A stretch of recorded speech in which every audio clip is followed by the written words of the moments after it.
I now call the December 1st, 2020 Finance Committee meeting to order at 6:45. Consideration of claims. Chair would entertain a motion for the approval of the claims. Your Honor, I would make a motion for the consideration of claims to be paid in the amount of $836,110.92, manual checks in the amount of $87.63, payroll and liabilities for 11/20 of 2020 and 11/23/2020 in the amount of $453,759.23, for a total of $1,289,957.78. Second. Thank you. Any amendments or discussion on the claims? I have none. None. All in favor, say aye. Aye. Motion passed. Is there anything additional that the committee needs to review or discuss? We have none, Your Honor. Yeah. No. In that case, meeting adjourned at 6:47. I don't have it.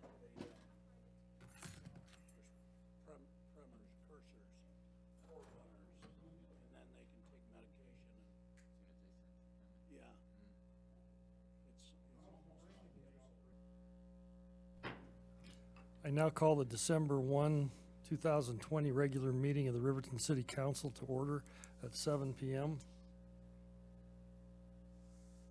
Councilman Roeder will lead us in the Pledge of Allegiance, and Councilman Larson will give us the invocation.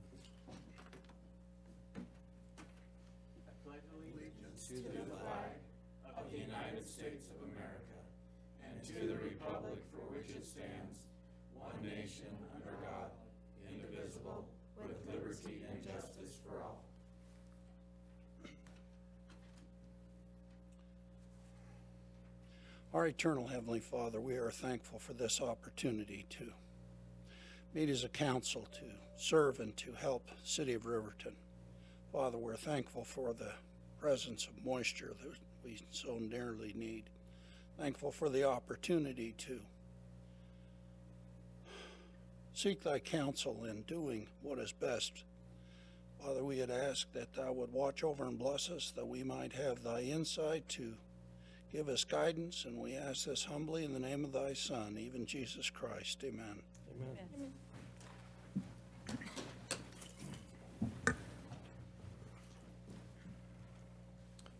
Would the city clerk please conduct a roll call? Yes, Your Honor. Councilwoman Carla Borders. Here. Councilman Tim Hancock. Here. Councilman Mike Bailey. Here. Councilwoman Rebecca Schatza. Here. Councilman Kyle Larson. Here. Councilman Corey Rhoda. Here. Mayor Richard Gard. Here. I declare the quorum is present. The chair would entertain a motion to approve the agenda with the addition of the consideration for the car rental lease at the Central Wyoming Regional Airport after agenda item number 8. So moved. Second. Councilman Larson has the motion. Councilwoman Borders has the second. Any discussion from the council? All in favor say aye. Aye. Any opposed say nay. Motion passes. Communication from the floor. Anyone in the audience wishing to address the council regarding an item that is scheduled for the public hearing will be given the opportunity to speak during that public hearing. Anyone wishing to address the council on any other item may speak now. We would ask that the individuals that address the city council at this time approach the podium and identify yourself for the record. Seeing none, would the city clerk please read the consent agenda items by title only? Yes, Your Honor. Approval of the minutes, November 17, 2020, regular council meeting. Approval of the minutes, December 1st, 2020, Finance Committee meeting. Approval of the Finance Committee recommendations for December 1st, 2020. Thank you. Are there any items for further discussion? Your Honor, the Finance Committee met earlier this evening and agreed to consideration of claims to be paid in the amount of $836,110.92. Manual check in the amount of $87.63. Payroll and liabilities for 11/20/20 and 11/23/2020 in the amount of $453,759.23 for a total of $1,289,957.78. Thank you. Chair would entertain a motion to approve the consent agenda as presented. So moved. Second. Councilwoman Schatz has the motion. Councilman Bailey has the second. Council discussion. Seeing none, all in favor say aye. Aye. All opposed say nay. Motion passes. Consideration of the rental car lease at the Central Wyoming Regional Airport. Public Works Director's report, please. Thank you, Your Honor, and thank you for this late addition to the agenda. Hertz Rent-A-Car informed staff on November 20th that they would be vacating the terminal and terminating its lease yesterday, November 30th, 2020. After receiving this notice, Priceless Rent-A-Car expressed interest in filling the void left by Hertz Rent-A-Car at the terminal. They currently provide ground transportation services to our community and have an office in town. However, it would now like to establish a fixed presence at the terminal and provide more immediate service to patrons at the airport. Staff has worked in quick order with Priceless, and we appreciate, well, and let me back up. It's the legal entity is For a Road Forward LLC. So we're grateful for their cooperation and their ability to work in quick order, and we've established a lease for your consideration. This lease is consistent with other rental leases and concession leases we have at the terminal. Some specifics include that this will have an initial term beginning today and running through June 30th, 2020, with 2 optional 1-year successive renewal periods, and then an annual fee based on the square foot occupied in the terminal, and then also a concession fee of 10% of the gross revenue generated by the lessee. It should be noted that the previous tenant, Hertz Rent-A-Car, requested on April 4th, 2020, an abatement of lease fees in response to the COVID-19 pandemic and the hit and impact on the transportation industry. The City Council approved a motion on April 21st, 2020 to abate monthly rent fees from March 2020 until the public health emergency is determined over, or when passenger employments return to 75% of the same month from the previous year, whichever would occur sooner. And then the motion also included that the concession fee would stay in place and the only abatement would be the terminal rent. Included in your packet is the employments year over year. You can see the percent change from 2019 through 2020. Should the City Council approve the lease and concession agreement with Priceless, it may also consider an abatement through a separate motion. So therefore, your options are before you to first approve the lease and concession agreement before you, and then consider or discuss the potential abatement similar to what was provided for the previous tenant. The footprint of the terminal lease is 131 square feet. The lease rate per square foot is $17.55. That generates $2,299 a year. And then on top of that would be the 10% for concessions. Included in this lease, it should be noted that these revenue concessions include those for car rentals, and then also for any ancillary services as well. If, for example, the lessee would like to do food and beverage at their counter at the same time. Thank you, Your Honor. Thank you.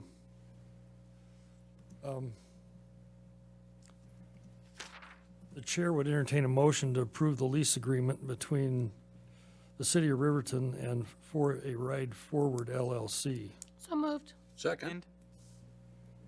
Councilwoman Schatz has the motion. Councilman Larson has the second. Discussion. Your Honor, I will abstain from voting on this because I'm part owner of that company, so. Any other discussion? Your Honor, Yes. did we have any other address? Did we have any other people come forward? Your Honor, Councilman, since we received the notice on the 20th, we have not had anyone else come forward. This is something that I see as a proactive step to maintain service at the terminal and not have a void in ground transportation services. So the other rental companies didn't smell blood in the water and didn't come rushing, and so we had a volunteer come forward. Wonderful. Yes, Your Honor, that is correct.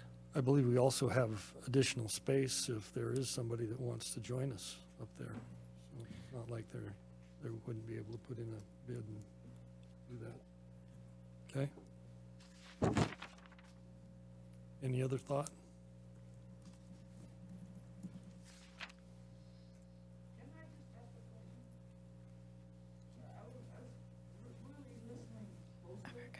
Ma'am? Ma'am? We got to get you, we need your name. If you could give us your name, and then also we need to have you speak into the mic so we can. Okay. Okay, my name's Karen Bramer. I was just listening to what he was saying, and I'm not quite sure if I heard that right, but did you say that the rent is not monthly, it's like $2,000 a year? Yeah.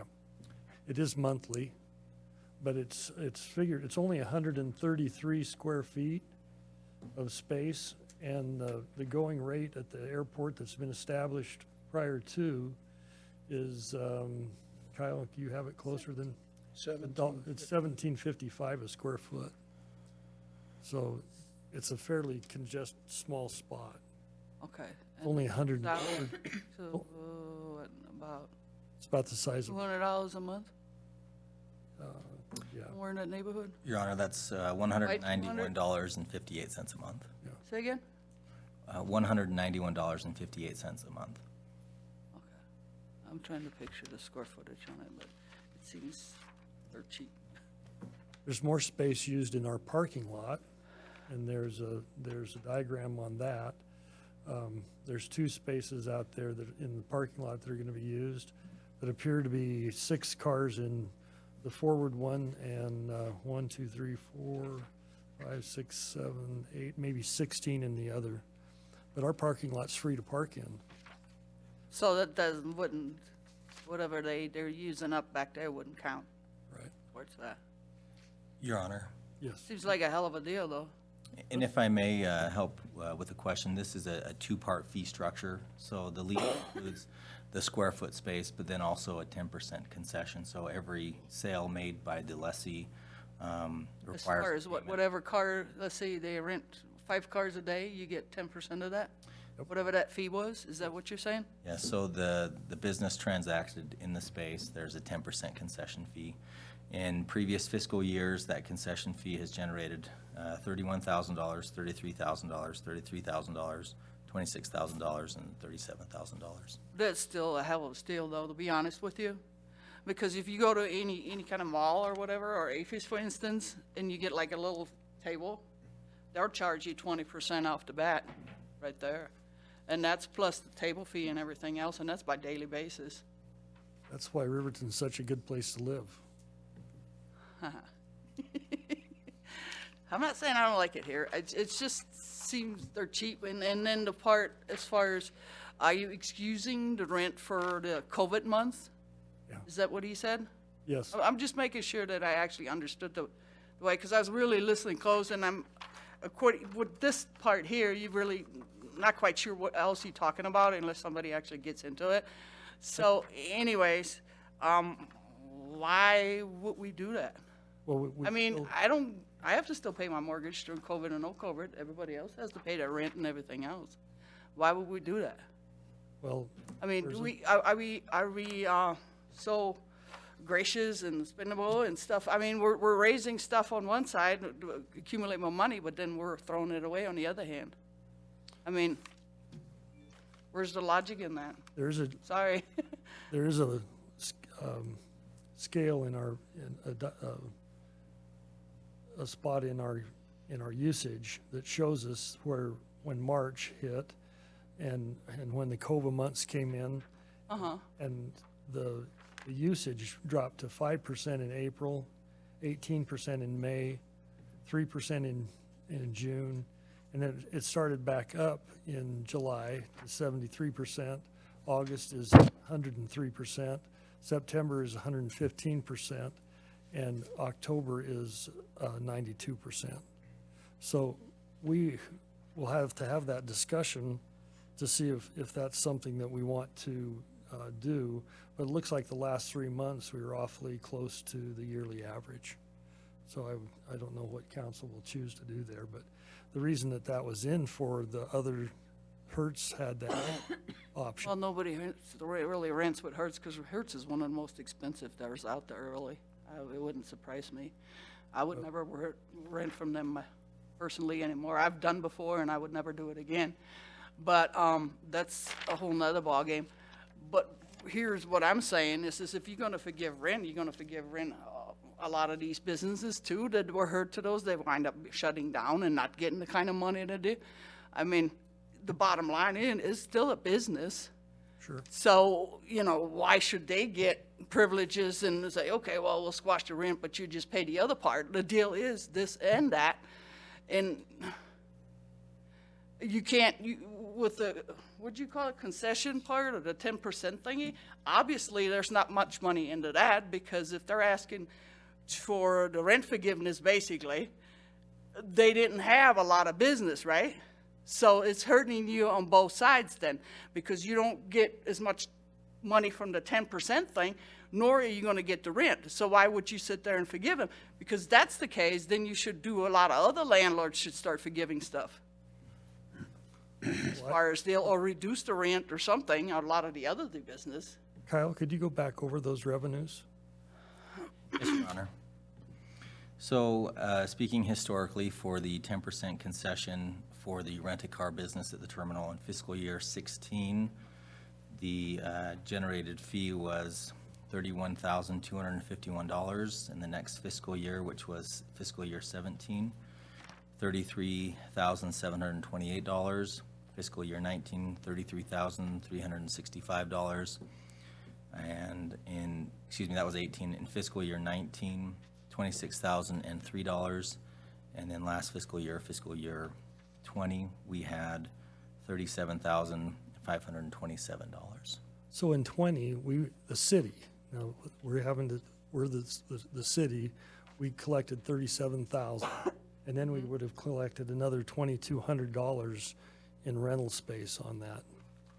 And to be real frank with you, we really struggle at the airport. We can't keep the cafe open, and it's hard to get concessionaires to work there because we only have 2 flights a day, one out in the morning and one in the evening. And so they've got to come back early in the morning and late. And so this is a good share of money, $39,000 last year to the city to have Hertz Rent-A-Car, which you're not thrilled with. We were thrilled when we got them. It's not easy to keep a concessionaire up there in those hours. And so that's a good sum of money that the city would retain on that. So I would beg to differ with you. Historically, that's a lot of money that we're collecting from that service. And then the other thing that you got to remember is that when you fly into Riverton, if that service isn't there, it's difficult to have that full service airport where people fly in and want to get a car and go out to the gas plant. We need that full service. Considering as many people that actually fly to Wyoming and fly to Riverton specific, that's a whole nother ballgame, isn't it? Well, we contemplated naming it Riverton International Regional Airport. So we get lots and lots of international Yeah, 'cause support. Riverton has so much to offer. We're just really lucky to have what we got. So. Well, we've already had the discussion about that. You know what I think about that part. So it just, I don't know, it just doesn't make sense. I just wanted to make sure, that I actually heard what he did here. And I guess it's just a sad story to say that basically what's going on, that you pretty much got to kiss their people's asses just to come here and be grateful for, you know, what they do give you. Basically, that's kind of what it appears to be. You can't, you know, like, you pretty much got to sit there and beg them, right? Thank you. Appreciate your comments. Thank you. We're down. Any other discussion? All in favor, say aye. Aye. Any opposed, say nay. Motion passes. Public hearing for consideration of fireworks permit application, holiday festival, change of location. City Administrator's report, please. Thank you, Your Honor. Council previously approved this particular fireworks exhibition at the at the 11/3 meeting. Since that time, it's come to our attention that we are no longer allowed to use school district property for that for a number of reasons, but ultimately that group sought a different location, and what is proposed is to change that location to J.C. Park at the same time, same date, which is December 18th, 5:30 to 6:30. It does move it out of the middle of town a hair, but all other items stay the same. The item that you do have in your packet is a circled map of where it's going to be approximately, and we have also contacted the fire department. The fire chief has provided a letter concurring with the change in location, and we apologize we weren't able to get that to you in your packet, but we do have an email to that extent, and I have spoken with the fire chief. It wasn't going to be any issue. With that, Your Honor, we would, the reason that it is before you again is because council authorized a location and a time, and pursuant to law, we need to have you reauthorize it at a different location because it essentially amounts to a second one. Generally speaking, we would have the representative here. However, Mary wanted to be here, but she had some other family obligations that she needed to meet at the last second, and I told her that I would speak on behalf if we need that, and there are other people that have that knowledge as well. We're happy to provide any additional information. However, it is recommended that council approve as presented. Thank you. The chair would entertain a motion to open a public hearing. So moved. Second. Councilwoman Schatz has a motion. Councilwoman Borders has a second.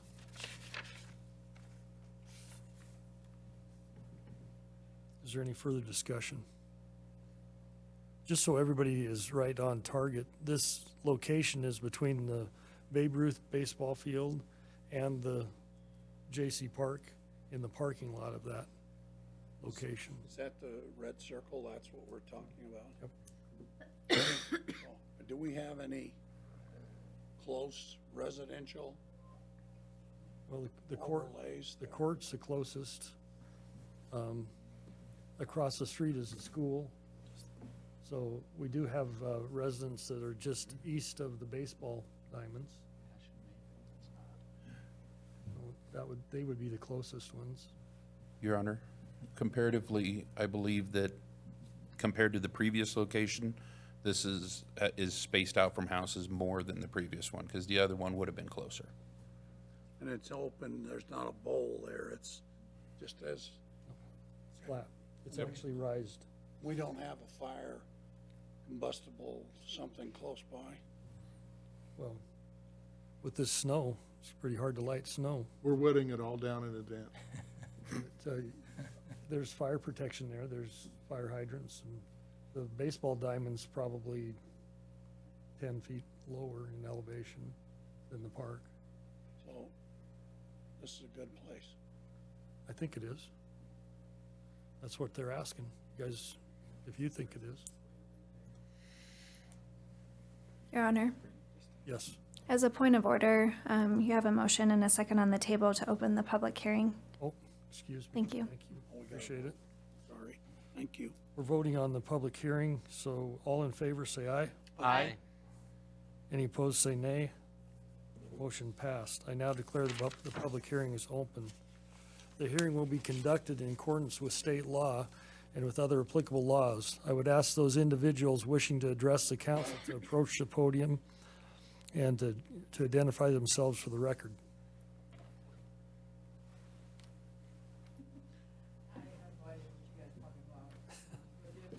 Seeing none, Your Honor, I move we close the public hearing. Second. Councilman Bailey has the motion. Councilwoman Schatz has the second. All in favor, say aye. Aye. Any opposed, say nay. Motion passes. The chair would entertain a motion to accept the location change for the fireworks show on December 18th. So Now, moved. now we're to this point where we can talk about it. Do you have the motion? Harlan. I'm the second. Councilwoman Borders has the motion and Councilman Bailey has the second. Further discussion? Did we already get all the discussion everybody had? The hours are still going to be the same, 5:30 to... It's on the 18th of December, and I would think that it has to wait till dark, but I'm not exactly sure the time. Are you? Was it, Your Honor, the permit is for 5:30 to 6:30, and they'll probably won't go until it's good and dark. Pretty dark. Your Honor, Yeah. Pretty good in the dark. keeping in mind that even though they're not doing it at the Tonkin Stadium, they'll still have the balloon as well as the ice skating, weather permitting. So there's still all the functions that were going to happen at the Tonkin Stadium will still happen except for the fireworks. And you can see it from Tonkin, so if you wanted to skate, you can still probably see the fireworks from there. Any further discussion? All in favor, say aye. Aye. Any opposed, say nay. Motion passes. A public hearing to consider the ordinance number 20-010, first reading, Wind River Internet, WRI franchise agreement. City Administrator's report, please. Thank you, Your Honor. Council previously went over similar documents to what is being presented in Ordinance 20-010, previously with regard to contact communications and visionary communications. The item that you have before you today is almost verbatim the exact same document that Council approved for those two ordinances that grants a franchise agreement to the company denoted within the ordinance. In this case, it's Wind River Internet. Once we had finally done those last two and made sure that they were consistent, we had that reviewed by legal staff, and those modifications were made as denoted previously. We did reach out to Wind River Internet as one of the recent providers and asked them if they were interested in exactly the same thing. We had a conversation about being consistent, not only with law, but with our agreements, and trying to take that path as much as we could. So we reached out. They were appreciative of that and reviewed and provided both verbal and written, verbal and email statements that denoted they were on board with what exactly was written. The only item that is different between these documents, other than obviously the name, is with this document, there is a waiver of sovereign immunity associated with the tribal entity, because Wind River Internet is a Northern Arapaho tribal industry, and that language is exactly the same and was taken directly from their previous franchise agreement that was executed, I want to say, almost 2 years ago. So it's nothing new, and it's nothing different than they had before. The terms are the same as what was presented before. There is a $2,500 initial fee, which will need to be paid upon signature, if approved, and then the 5% stays the same as was in the previous two. Your Honor, at this point, we believe we're moving towards a more consistent approach to these documents. It does allow additional review by council and staff after the 5-year term. A lot of the time, these are 10 and 15-year agreements, whereas after 5 years now, if council so chooses, we can move back and have that conversation again about what it should look like, make changes, or council can allow it to run on a yearly basis. That gives you a lot more, the renewal period is only on a year-to-year basis after that, as opposed to 5-year terms or the like, highly preferable in terms of ongoing review. Your Honor, with that, we recommend approval of Ordinance 20010 and would be happy to answer any questions. Would the city clerk please read ordinance number 20-010 by title only? Yes, Your Honor. Proposed ordinance number 20-010 on first reading. An ordinance granting a non-exclusive franchise to Northern Arapaho Tribal Industries doing business as Wind River Internet, WRI, within the rights-of-way of the city of Riverton, Wyoming. Thank you. The chair would entertain a motion to open the public hearing. So moved. Second. Councilman Larson has the motion. Councilman Bailey has the second. All in favor, say aye. Aye. Any opposed, say nay. Motion passes. I now declare the public hearing is open.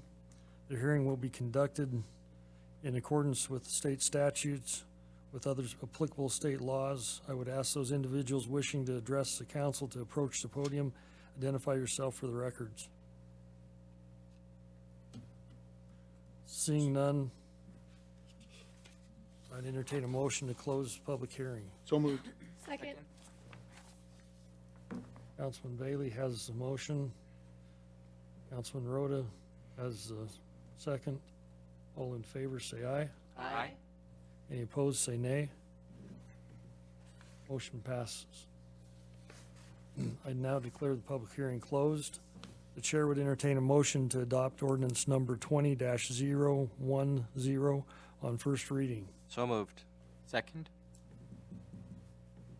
Councilman Hancock has the motion, and the second, Councilman Rhoda has. Any discussion?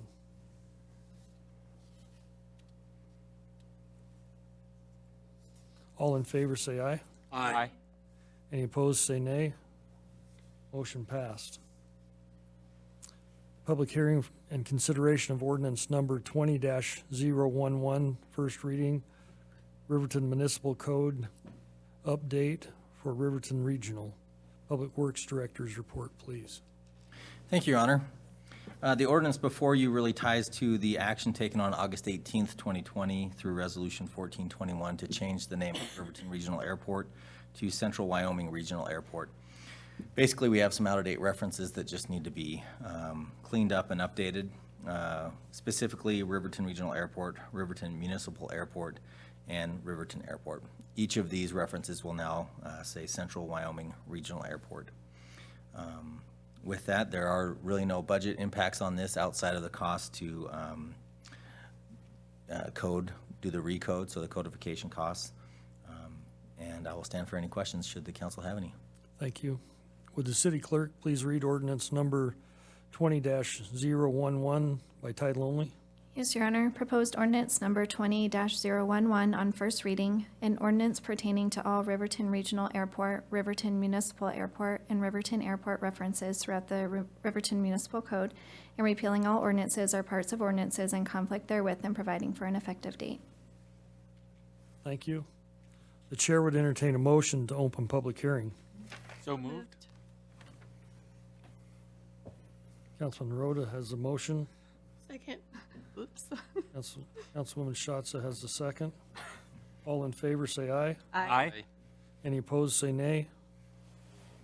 Motion passed. I declare a public hearing open. The hearing will be conducted in accordance with state statutes with other applicable laws. I would ask those individuals wishing to address the council to approach the podium and identify yourself for the record. Seeing none, Your Honor, I would move that we close the public hearing. Second. Councilman Bailey has the motion, and Councilman Larson has the second. All in favor, say aye. Aye. Any opposed, say nay. Motion passed. The public hearing is now closed. The chair would entertain a motion to adopt ordinance number 20-011 on first reading. So moved. Second.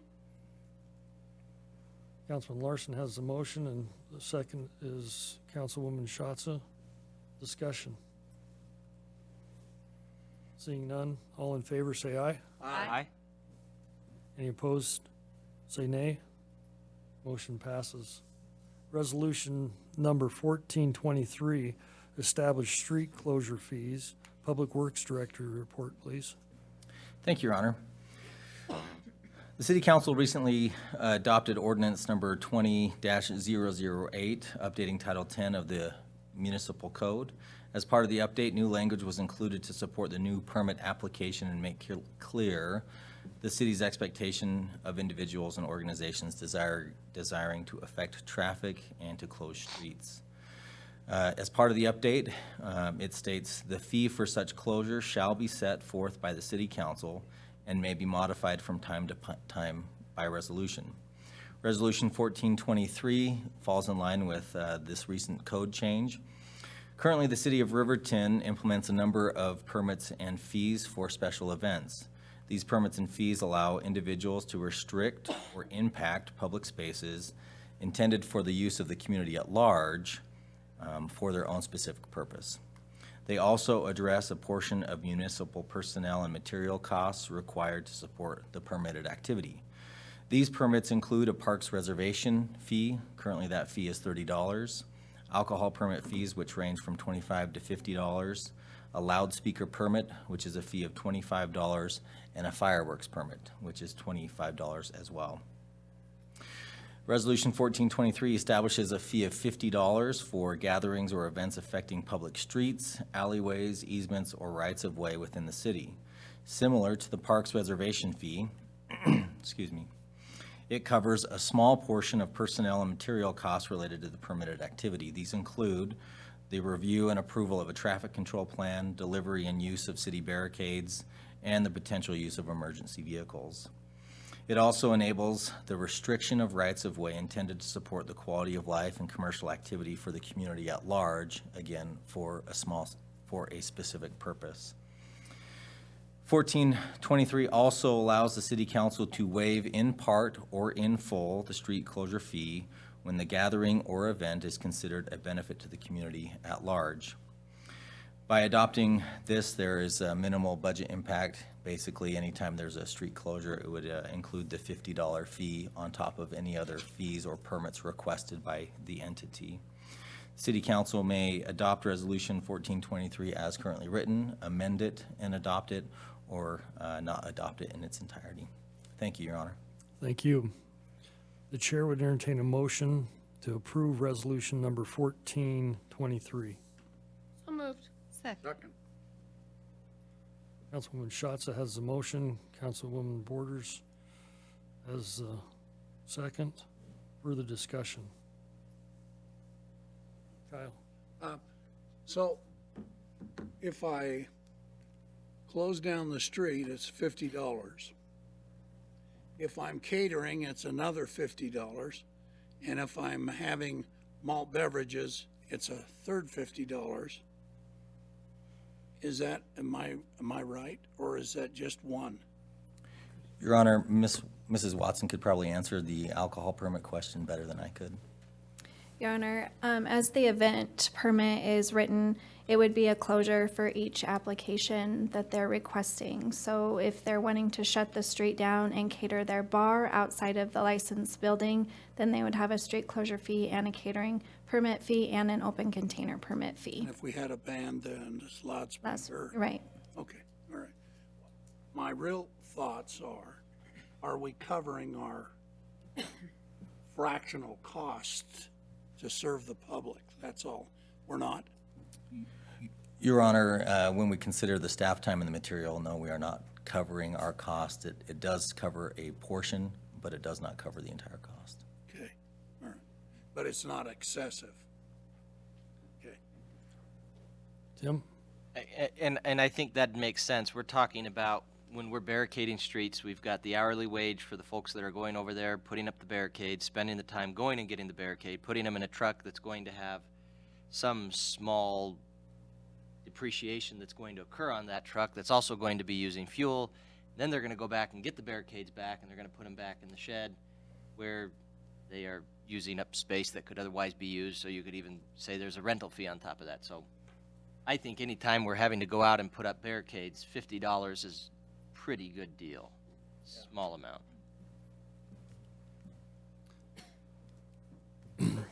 I come from that from a little different perspective, and when the staff brought that to me, and that's why the clause is in there that says that the city council can amend that out.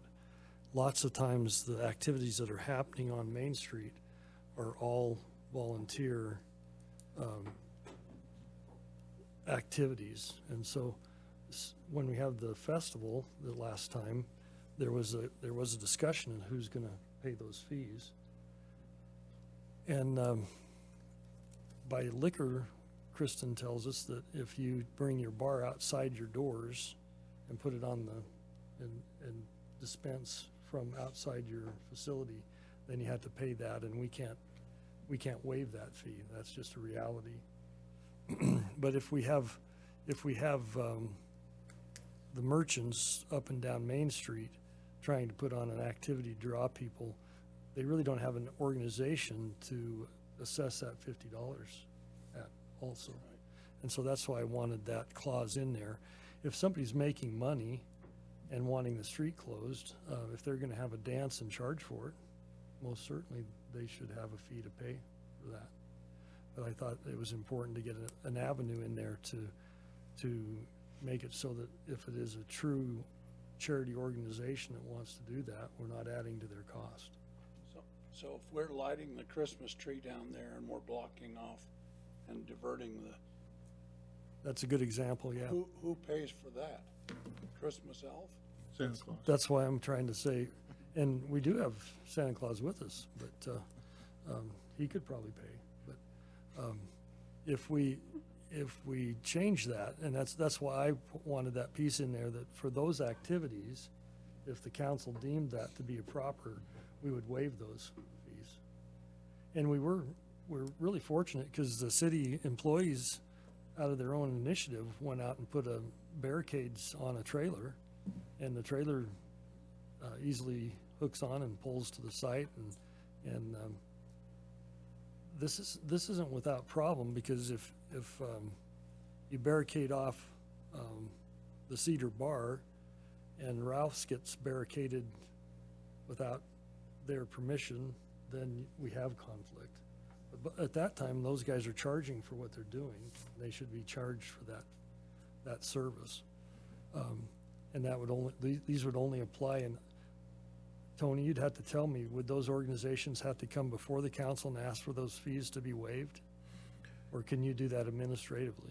Your Honor, as it's currently written, it would come before council. Council would have to give that. If council wishes to provide staff that authority, then we could. But as it is currently written, it's to council, and council is the only ones that can. And part of that, one of the things that isn't pointed out, part of the reason why that does help is it helps with the planning in advance. So many times that we end up wanting to help, but it's the last second, and it's this. It helps to promote some of that forethought that says, okay, we can get you to council, and council can say, no, but if not, if we have to run and we have to pull people off of projects at the last minute because we want to close X, Y, or Z, then there is a cost to that. And that does apply, but we do want things to happen. So we did want to make sure that clause was in there, that if it's a community event, that we did have that opportunity. Mike? Your Honor, and Tony or Kyle, whoever would know, does the State Highway Department charge a fee when we do a closure permit? No, Your Honor, no, they do not. And They used to require insurance, which was the cost, but they don't require a fee. But we do end up, part of what we do is that, so commonly we do the traffic control plan when they come to us. We do we help get the barricades, help with the planning in terms of how to divert, and so often do the coordination, including bringing them in and then sending it in for them. right, and I guess I was just making sure there was not a conflict with Main Street or Federal, for example, being state highways, we don't have a problem with us charging a fee to administer that. And I totally agree that, you know, the man hours alone that we would put in, just putting barricades up and taking them back down, and you guys' time helping with the permits and all that kind of stuff, I mean, we're probably not getting paid $10 an hour for what we're doing, you know, so I think the fee is appropriate, and I agree. If we can make a way to waive it for events that are, you know, gonna help bring business to town or people to town and have good, fun things to do, I think it's great, so.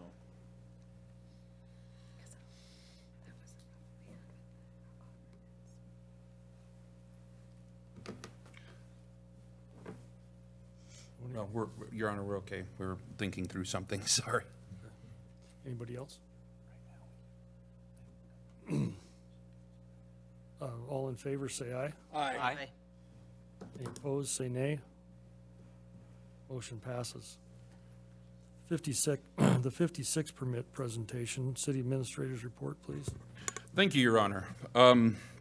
We wanted to take just a quick moment and give you kind of a debrief on that particular program. We started this program going on almost 2 years ago at this point. And we just finished up at the end of, on 10/31 was our absolute last date that we could harvest any animals associated with the 56 permit.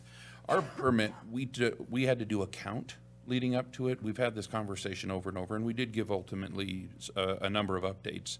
But we did, from 8/20 to 10/31, we did have the ability to harvest deer within the city limits of Riverton under the 56 permit. During that time period, we ultimately harvested 11 total deer. We had 9 of those were donated after CWD testing, while 2 of them tested positive for CWD and were disposed of appropriately. We had a total of almost 30 volunteers from the onset in one way, shape, or form, but ultimately we ended up having approximately four individuals that took animals, that accounted for the 11. And individuals were required to hunt in pairs and observe the rules that were provided, and they signed off on. We found in this program a number of challenges. We wanted to hit the challenges, some of the highlights, and kind of talk to you a little bit about what's next as we move forward. During that count, we asked for 50 deer to be harvested over a 9-month period. We were provided approximately a 2-month period to harvest 50 deer. Okay, so we got the total number, but not the time frame we were asking for.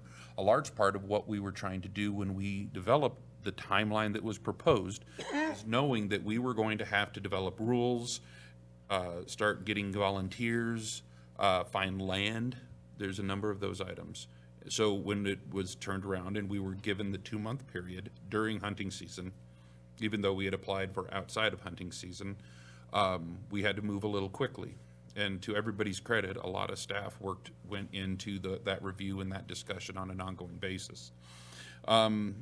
So with challenges, we found that the timeline for implementation was challenging. Just the process alone and developing it, about what we had to do, what we need to do, who would do what. We also had a short amount of time to actually accomplish or work towards the goal that was presented within the permit.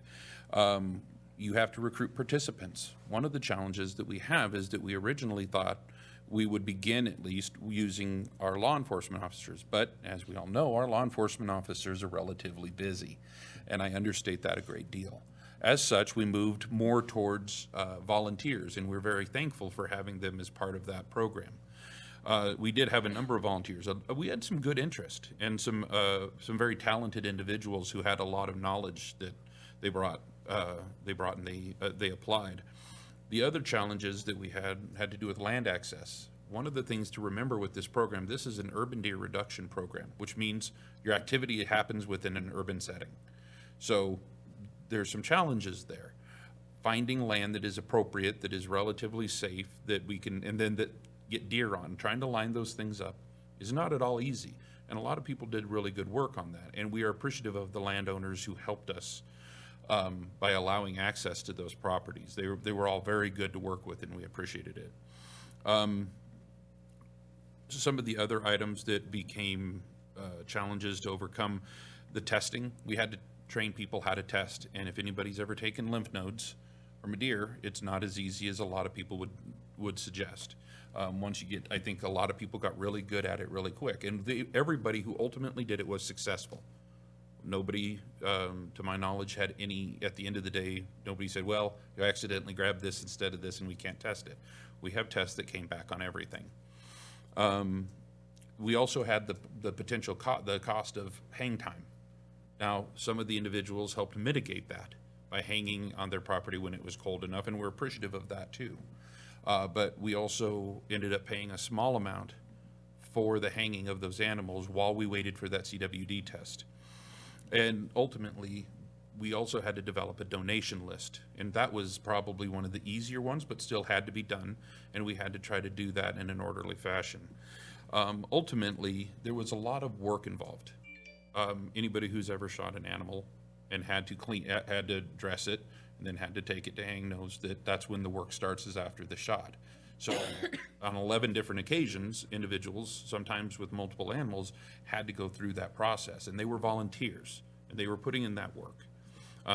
So that was challenging, but as we talk about the challenges that we faced, we also see they brought about some of the great highlights of the program and how we're moving forward. Our volunteers were great. We look forward to growing that pool and having that discussion more and more. We had some really talented individuals that were very knowledgeable and were appreciative. We donated 9 deer within this community, and they went to all numbers of groups. The thing I would point out first and foremost is that they were able to be donated not only on, as we say, on the hoof, but Habitat for Humanity donated the cost of processing for all the animals that we ended up taking. That, so it was a lot easier to have that donated and to go to people who could use it, and we're appreciative of that. That was very, very kind of them. Ultimately, while we had a short amount of time, it did allow us to work out the kinks of this program. So even if we are provided a shorter amount of time next year, we don't have to redevelop everything that we developed in the amount of time that we did. We can fine tune it between now and then, a little bit here and there, but ultimately we had some good review. And we can continue to look at the locations, grow that location base. I would also point out, we're very appreciative of Game and Fish, specifically Mitch Renteria, who helped us do the training for the CWD testing. We're very thankful, like I said, for the individuals in the community that helped. And I would give special attention to our animal control officer, Shannon Sanderson. While we wrote this, did the count and everything, Shannon really made it a success. She chased down all the different steps that you had to do and made it look effortless, even though we all know it wasn't. She did an exceptional job, and she's one of the reasons this program is will be proposed again to you this next year, and will probably be even more of a success. Ultimately, when we started harvesting, we had less than a month. By the time we got everything in place, got people, found locations, got all the things signed, got people training, got people ready to go, we had less than a month. And in less than a month is what you see as the results here. To be honest, when we would have been happy if we got 3 or 4 based on the time period, and ultimately we were more successful than that. So as to what's next, we are going to be debriefing with the Game and Fish after the first of the year. That's the time frame that they prefer. Right now, they have some other stuff going on right now, and we understand. With that, we will be preparing the next application for your consideration. We have to bring those back forward. They tend to like council to sign off on that every year. So you'll see that again this coming year. We will be probably asking for either additional time, modifications of time. That's a conversation that probably needs to happen. Doing it right in the middle of deer season is not necessarily ideal, but we'll have that conversation as best we can. And ultimately, we expect that while we asked for 50, we got 50. Now, even if you whittle that down to 39 with the 11, then we still have work to do based on the numbers that we already had. We did ask for council's information. What we found was it's almost like they knew where the city boundaries were at some point, and they love some of those fields that are just outside. And we did ask if we could extend the area because we know where they're coming from. And essentially, we were told no, those areas are you can get a tag for those areas, so we did receive a hard no on that one. But it's one of the many questions that we continue to ask, and we continue to make this program better and better. I would say that based on the information that we got this year, we will probably propose it, for clarity, using volunteers again. I really do believe that while it was a good idea to try to bring staff in, and staff would have done a great job, they also have their own jobs to do on top of that. So we think it was, at this point, we do believe it was a very successful year based on what had to get done in the amount of time that was done. And again, we're appreciative of everybody involved. I'd be happy to answer any questions that you have at this point, but we look forward to bringing you the next application in this coming year. Thank you, Your Honor. Thank you. Council reports and council member roundtable. Kyle, could you start us off? Sure. There hasn't been any meetings. The last one I attended was the garbage collection meeting, but I do have a question. Are we going to be pushing snow the same way we have in the past year to the center or to the sides, or what is our plans? It appears that the snow is upon us. Your Honor, Councilman, yes, the snow is upon us. It's crazy, we get into December and it decides to snow finally. So we'll have a white Christmas. The plan for snow removal will follow the policy adopted by the council, I think that was 2 or 3 years ago, so it will be in the center for the majority of town. It will go to the sides on areas that don't have adjacent improvements, but it will be to the center as approved by the council. Thank you. All I have, Your Honor. Thank you. Councilman Rhoda. Mayor, I have nothing tonight. I'm sorry. Thank you. You can report on what your sickness is like. Yeah. Better not note that. Thank you. Rebecca. Yes, Your Honor, just a reminder about this weekend's Christmas tree lighting, the 3rd annual, there at Jason's Park, which is behind the depot. The city staff has been putting up the lights on the tree and making sure everything's good there. And then Western States Propane had built the tree topper this year. It's been one of my pet peeves the last 3 years or 2 years. We've had the measly little star, so this year we're going to have a nice big star, nice big bright star. So, and the fire department's going to be putting that up there. This Saturday it starts at 5:30, and then the lights should kick on at 6 p.m. It'll be real quick.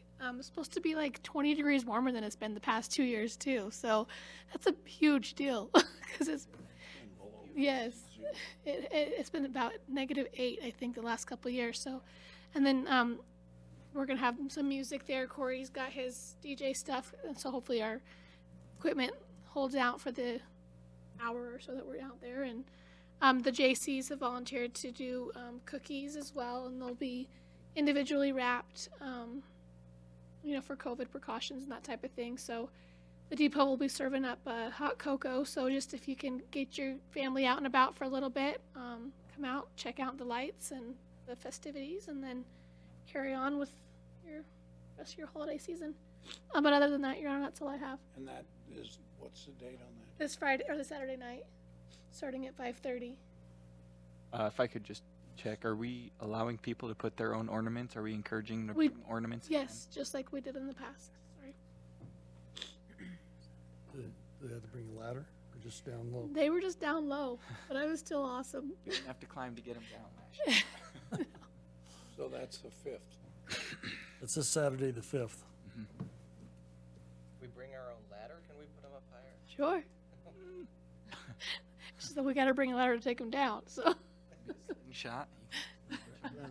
There you go. Your Honor, we'd be happy to let anybody use the bucket truck, but I can't guarantee we can get you down.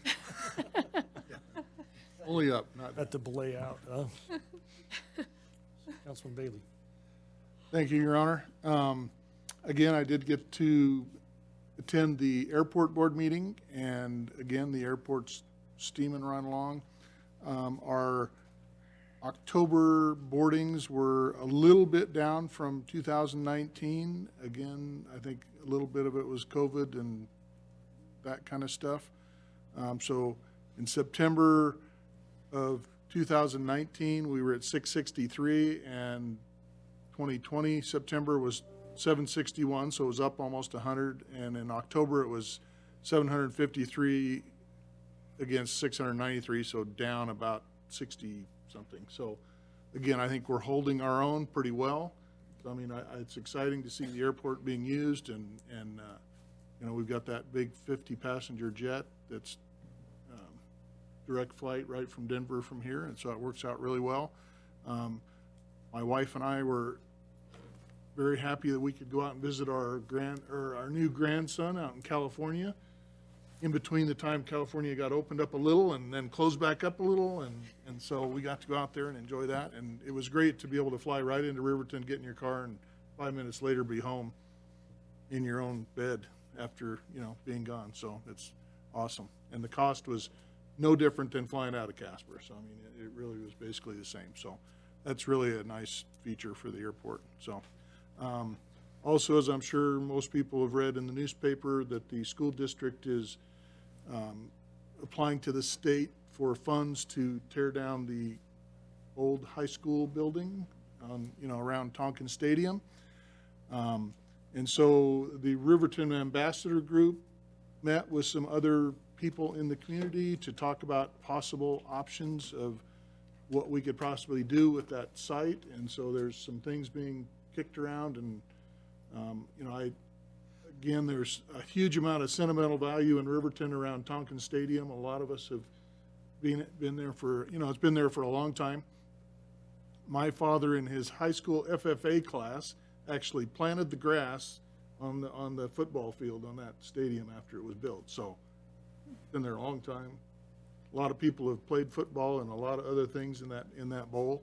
And so I'm hoping that we can find a way to at least salvage the bowl from the thing. Whether we can salvage the building or not, that's a whole nother question, and we've got to figure out how we would do that if we could. And so the school district is trying to reduce the amount of square footage of building they have to maintain, and so that's part of that deal. So again, I think it's something that we all need to think about and figure out ways that we can maybe use that space for some community activities, and we could then have fireworks there if we owned it ourselves or something.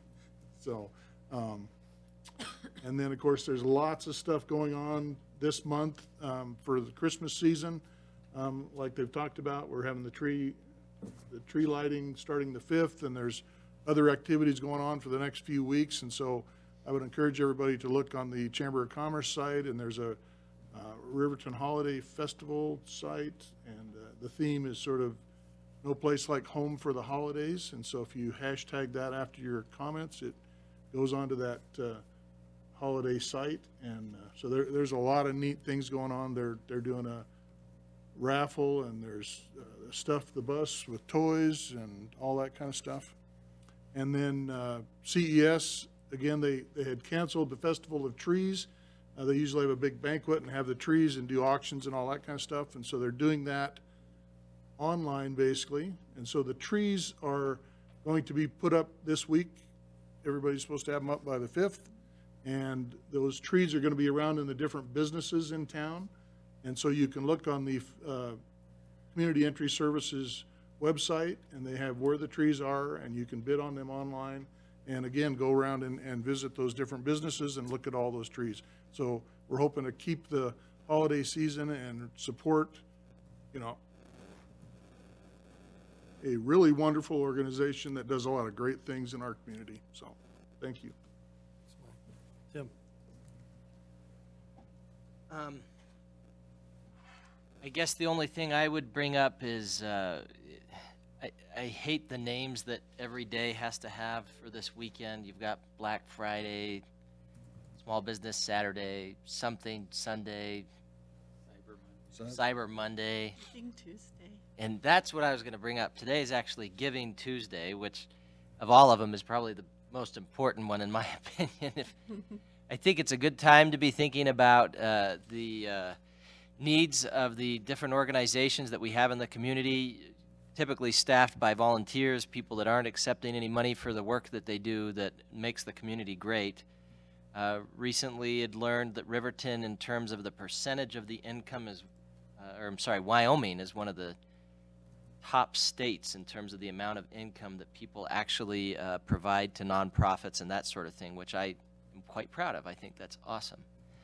But I would definitely encourage today to be thinking about organizations that are serving the community, that are doing it without pay, and that are in need. A lot of these organizations have things like Pause for Pearls that was canceled, Festivals of Trees that was canceled, the different typical planned activities that they have that provide the money, the funds that they need to be able to operate throughout the year, they're not happening. So being aware of those needs, for example, Eagles Hope Transitions just recently needed to have new water heaters. People donated. I think they've been able to purchase those at this point, which is great. Eagles Hope is another one that is one that definitely could use funds.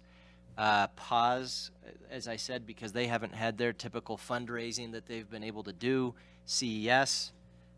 CES typically would have the Dancing with the Stars that they would be putting on, that sort of thing. So being able to donate to them, I think, would also be important. Then, of course, there's been the pledge drive that they've been doing with the Riverton Medical District, which actually doesn't require any money yet. I mean, you're pledging money. But those are some things that I just was thinking of that are organizations in need within the community. And I just encourage you today, since it's Giving Tuesday, like I say, I don't like the names, but that one I can get behind. I think that would be a great thing to do, and would encourage you to look those up, find out more about them, find a way to donate and do that. I mean, even sometimes it's easy as, let's see, yesterday if you had ordered a pizza from Pizza Hut, I think it was 15% of the proceeds from that pizza would go to Eagles Hope, which I didn't have a pizza yesterday because I didn't realize it until after I'd eaten dinner and I wasn't going to have second. I don't need that much food. But anyway, that was it. Thanks. Thank you. Carla? Just to kind of go back to what Mike was talking about with CES, I just found out that they have 17 trees and 9 wreaths that are up for auction on the CES Facebook page. I don't think all of them are out yet. I think, as Mike said, they have until December 5th to get them all out. Some pretty neat ones as far as I've seen so far. And then the other thing I wanted to mention is Teton Athletic Club is doing a silent auction on their Facebook page. And I was just looking through some of this stuff, and it's pretty amazing. And all proceeds go to CES. So that's kind of where my soft spot is this time of year is CES. But as Tim said, there's a lot of different nonprofits that really need our help right now. And I encourage everyone just to check that out and see what they can do. Thank you. City Administrator's report, please. Thank you, Your Honor. One of the best parts about going towards the end is that everybody covers half the things you're going to say. The only items that I have to add, Your Honor, is that boards and committees, we are accepting those applications. If anybody is interested in volunteering, we are accepting those through the 17th. So we have a number of different boards. If anybody has questions about or are interested in it, they're welcome to give me a call. I know all council members know a fair amount about them, and we can direct them that way. But we would encourage the public to apply. We have some really great boards and some great people doing good things, so we appreciate that. Force is scheduled to meet, speaking of boards, on the 14th, which is a Monday. It's a little interesting at the beginning of this month. It feels like it should be next week, but it's actually on the 14th. We've already discussed the winter festivities, and we would encourage everyone to take part. Many thanks to our crews who decorated, put up items on the tree, decorated up and down Main Street. They do a nice job, and it really does look nice. Your Honor, with that, I have nothing else. Thank you. The virus that is out there is still very much with us, and so I've been on 2 Fremont County emergency meetings about that. I missed 2, and I did call in. I got a question about county mandated mask order, and I did call Travis Becker, who is the chair of the county commissioners, and he said there is no mandate again for wearing masks in Fremont County, and he didn't anticipate that. And so there is some advertising out there of that nature, but that order has not been issued from the commissioners. I also was able to attend a meeting with the restaurant owners. Councilman Bailey was there, and we discussed what they might do. And you know, they're just for the conversation off the rostrum here. Those businesses are struggling to stay afloat, and they are doing everything that they can do. And they put a list out, and they're going to post that on their doors of all of the sanitation efforts that they're making. And they're going to try to do that in unity in all the restaurants across town. There's a bunch of closures. You got to kind of know where you're going, because, and I think those closures are more driven by employees than anything else. And so we would encourage you to support those owners, those businesses. Along with that, the bar owners were there, and so there was some conversations of what the state might do and if they were going to close down. And as far as I know, I have not been given any information. I also had an early morning meeting with Gary Michaud. He is the executive director for the Wind River Transit Authority, and they're doing getting ready and getting some routes looked at and trying to expand their service organization as they get as the virus goes away. And just as a sideline, as I was getting ready, I got a text that said that the vaccines were going to be distributed to the first responders and to long-term nursing cares. I think that's a good idea, and I wish that program well. And then I also was fortunate enough to be in a meeting with Councilman Bailey about the Riverton High School. And so what we're going to do there is Tony and myself are going to ask for a meeting with the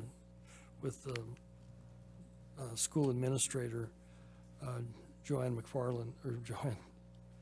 Flanagan, and see if we can't make some type of arrangements and see what we can do. And we understand that they have usage of that building for about 1.5 years still before they can look to put it into closure. And so we do have some time, and we'll do our very best to see if we can make some types of arrangements there. So if anybody has ideas of how that would work, if there's any big companies out there that want to be the sugar daddy and fund that, we'd be glad to take those applications. If ConocoPhillips is listening, we'd love to have their assistance. So there's lots of good things that we could do there, and we'll pursue those. And we need good information. So if people are out there with some ideas on how and what would work, we would like to hear it. I appreciate everybody's efforts. It's not an easy thing to do. So we don't need an exec. If there's no objections from the council, the meeting stands adjourned at 8:12.